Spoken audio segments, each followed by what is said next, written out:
Well, welcome to another Emmons Style Guide. Today I have a dear friend with me, Cowboy Phil, and we're talking Western. If you didn't get it already, I've got my cowboy hat on and my friend Cowboy Phil with me.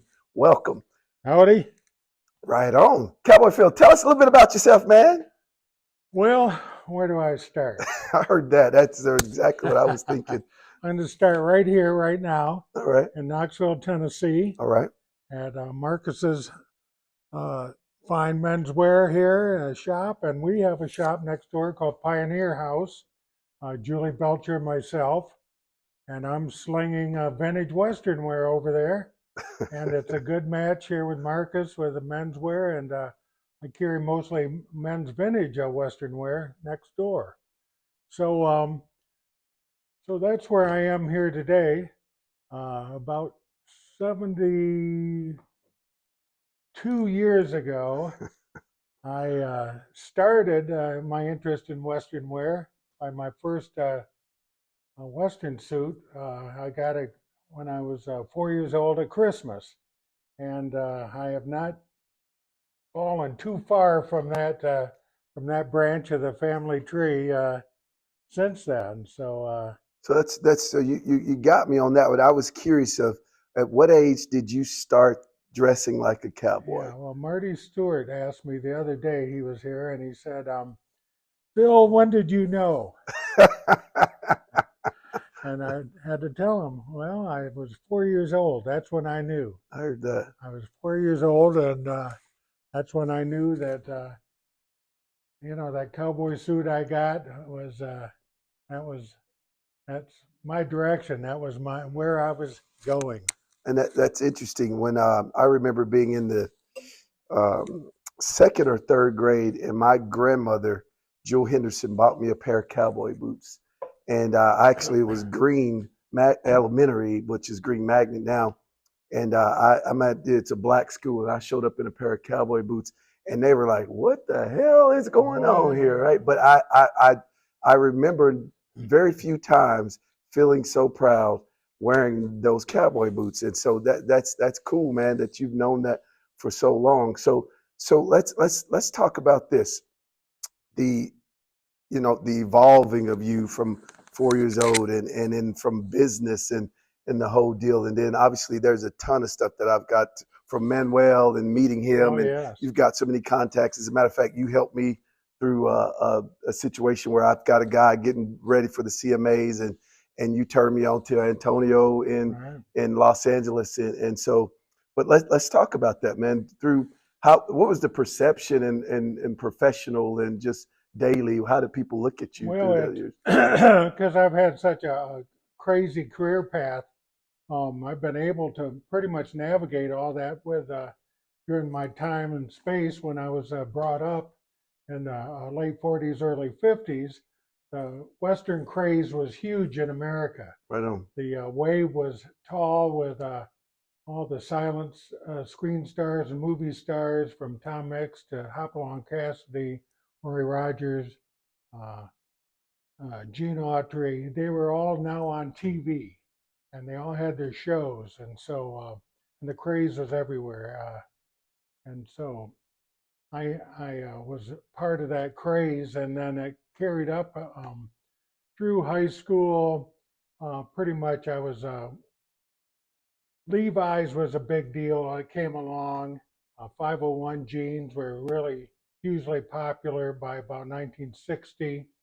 And so I went through the jean phase. Of course, they wouldn't let us wear jeans to school, so that was something that you couldn't Imagine wear. that, You right had on. to wear khaki dungarees or something like that. But finally, by the time I graduated in 65, 66, we could wear blue jeans, and the whole hippie thing was going on, the counterculture, folk music, and that was also bringing back a lot of the early 50s Western craze that was going on with popular music on the West Coast with the Byrds and Flying Burrito Brothers from the 60s into the 70s. And by the 70s hit, the Western, the new Western craze was really on fire again. Right on.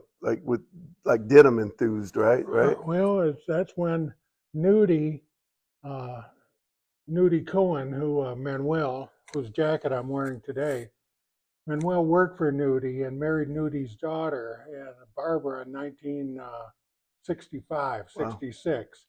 And so they started making rhinestone clothes for um, Porter Wagner, Right Lefty on. Musicians. Right Frizzell, and on. Yep. musicians. Yep.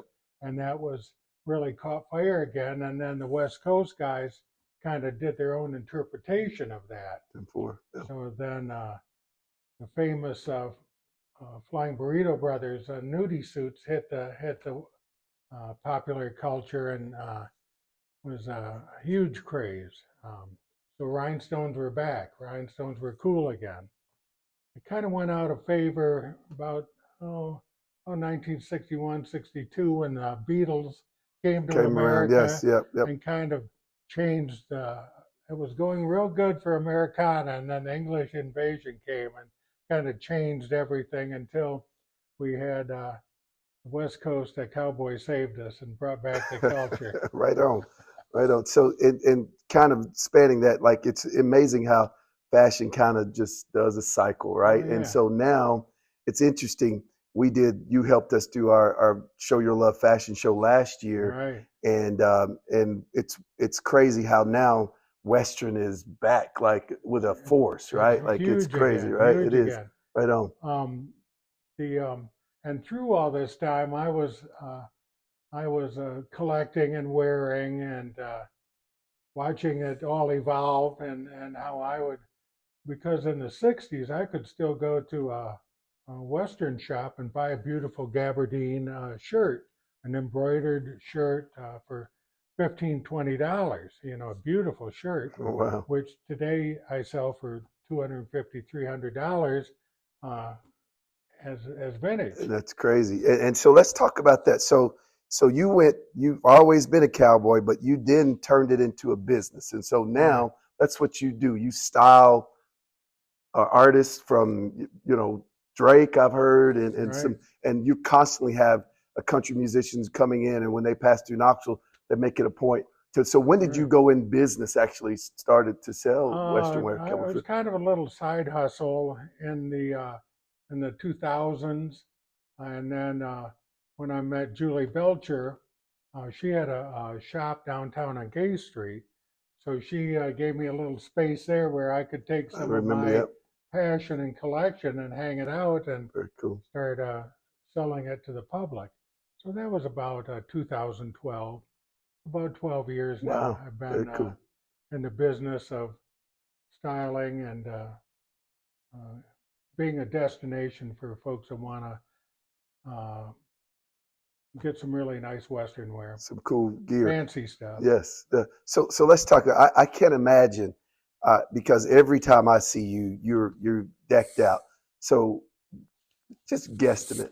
What do you have invested in clothing, man? Oh man, I hate to think. Well, I put it this way: I don't belong to country clubs, or I don't drive a Cadillac. But and I've eaten lots of beans in my days to get a jacket like this. I heard that. Right on.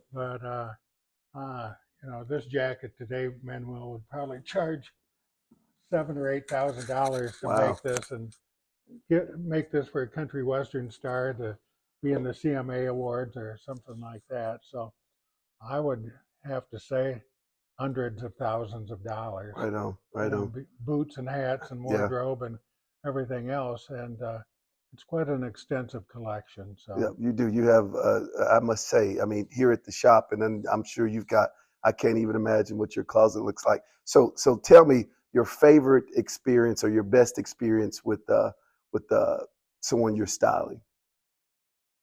Well, let's see. Favorite experience. There's so many of them. Just some of my favorites are when somebody says, they come in and they say, I can't pull that off. I can't pull that off. I can't, wear a fancy shirt like that, or I can't wear a pair of fancy boots like that, or I just don't know about wearing a bolo like this, and Right on. things like that. And it's such a challenge to For, get in yep, with somebody's mind like that, say, in fact, you totally can pull it off. including me. Yeah, Yes, I've been that way with you you before. know, Yeah, nobody says you can't do it except yourself right now. And it's amen. like Manuel always says, "What's your best piece he ever made?" And he always says, "What's the next one?" I heard Right, the one that. that I'm going to create. Right on. So the moments of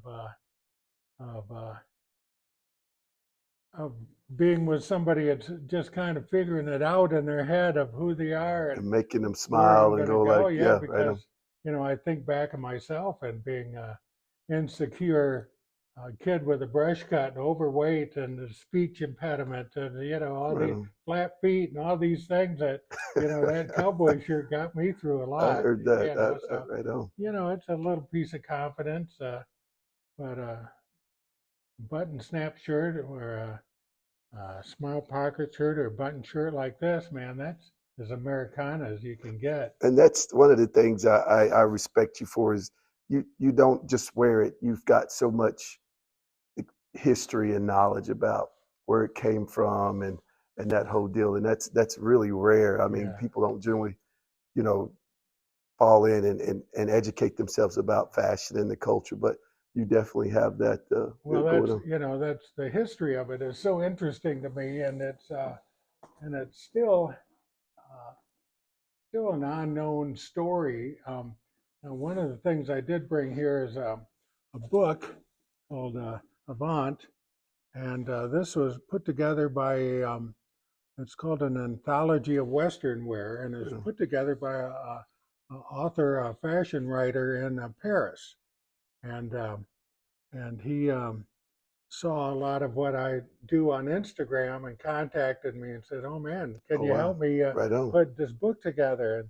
And we want to talk to people, and we want to. Uh, That's cool. I hadn't seen this. oh yeah, Very cool, man. so this is really good. And his brother, uh, Mark, is a Western painter of the highest degree, and he Very has cool. just held a big show in the RRL flagship store in Soho, and so he's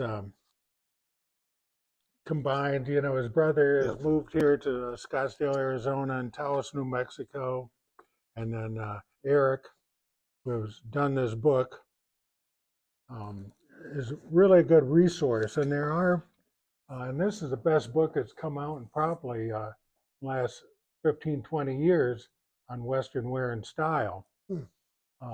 Before that, there's been a rush of books in the 90s that came out that inspired a lot of people to start hunting for Western wear, opening vintage shops, Wow. collecting boots and hats and selling them on the market and that sort of thing. But a lot of the Western wares started with makers. There's three major makers: Rodeo Ben in Philadelphia, who started it all, and excuse me, made clothes for stars at the Madison Square Garden rodeos from the 20s, 30s, and 40s and 50s, and outfitted all the stars, who would then wear them out west and perform in the movies. Well, after that, um, in the 30s and 40s, there was a guy named Nathan Turk, who was a couture in Hollywood that made Western wear, and then a fellow named Nudie Cohen that made the scene in 1948 in Hollywood and And that's started. who Manuel's. Yeah, right Right, on. and Manuel Very cool. worked with him. Manuel came up from Mexico and got a job working for him. And he said one time Frank Sinatra gave him $1,000 tip. Wow. And John Wayne called him my little Mexican friend. And he made John Wayne's dungarees. He said that he would distress them. He would make a pair of blue jeans, dungarees he called them, and he'd go down to the Santa Monica Pier and tie a rope on it and tie it to a bottom of the pier and let them wash Oh in the wow. surf for a week. Wow. Apparently, in those days, nobody messed with Mess with something. stuff like that. Right on. Yeah. But that's how he That's very cool. would distress John Wayne's dungarees. That's really cool, man. But so yeah, so the history of it is fascinating to see it evolve, to see the styles and where they came from, and take off. So it's fun. I enjoy just that perspective. And then collecting. I in the shop. Anybody'd like to come see. We have examples of Rodeo Ben's garments, garments that have been worn by famous personalities. And we have pieces by Nudie Cohen and Nathan Turk, and then of course Manuel Cuevas, Right on. who is, and then Jaime Cassandra, who is in L.A. But Manuel, 91 years old, is probably the Western couture of most renown today in America and maybe in the world, probably in the world. Yeah. And I've had the blessing of meeting Manuel and being at his shop a few times, and it's amazing just being there for a few hours. The people that stop through, and John Hall, and yeah, you got it. So yeah, it's really cool. He's got I've met some really cool people there. So that's paying homage to him, and it's amazing that he's still doing this after so long. Right? I know it. It's great. It's amazing. So favorite bootmaker? Well, my favorite bootmaker is Navina Christie, who runs a shop in El Paso called Rocket Buster. Okay. Now these boots I'm wearing, these gator boots with the kind of the Roy Rogers type throat on it here, the eagle, was made by Scott Emmerich. Okay. Trace Outlaws boots. Okay, I have no idea of what. And he's up in Cody, Wyoming. Okay, right on. And then he has a factory in El Paso as well. Okay. So El Paso is the hub for if you want to get boots made. Right on. Texas, and of course Leon, Mexico, where millions of boots are made. But so yeah, my favorite, and I get one pair a year about from Navina. Oh wow, very cool. All right, so if anybody wants to really see a cool pair of boots, Google Rocket Buster boots. Rocket Buster boots. All right. So favorite. Who makes your favorite hat? Well, let's see. This one's an old vintage Stetson. Okay. So Stetson is. I'm not sure what yours. Yeah, you gave me this hat. That's a Stetson. It's a Stetson, right? Oh, yeah, it is. Okay, right on. And that's like an open road, and that's So what style hat is this? It's called an open road. Okay, 10-4. Yeah. All right. And that's a beautiful hat. Yeah. And this is an old hat from the 30s, Stetson, and it's a Cadillac, but like bootmakers and other embroiderers, there's a whole new batch of as things have evolved. Hat makers, bootmakers, embroiderers, fashion designers, and suit makers. My friend Jerry Lee Atwood up in Indianapolis makes some of the finest suits and embroidered and rhinestone. In Indianapolis? In Indianapolis, okay. Indiana. Right on. He is one of the top suit makers in the world right now. Much to his chagrin, he is being copied and ripped off left and right because his designs are so fabulous that people can't help themselves but try to copy it. And that jacket that you wore the other night, he designed and made that for the Tammy or the George and Tammy Showtime miniseries. Right on. And that's an example of his handiwork. And so, but yeah, so there's he's does it all. There's new bootmakers, there's new embroiderers that like now our friend Antonio, he's been chain stitching for 30 years or so. Wow. 35 years. So he's an artist for he's sure. A senior talent out there in the big world. So yeah, hats, boots, and all the things you need to be a cowboy. And you don't really have to, need to know how to ride a horse or throw a rope or anything like that. It's really a spirit. It's kind of the American spirit of the independent individual Right on. making it out there in a rough and tumble world. And so it's really a state of mind that, I agree. I agree. and Yeah. if you want to dress like a rhinestone cowboy, or you want to dress like John Wayne, or you want to dress like who you are, that's your call. This is America. You can dress and be who you want to be. Amen.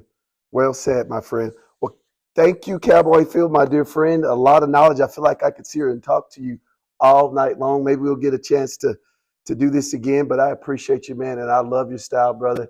And yeehaw.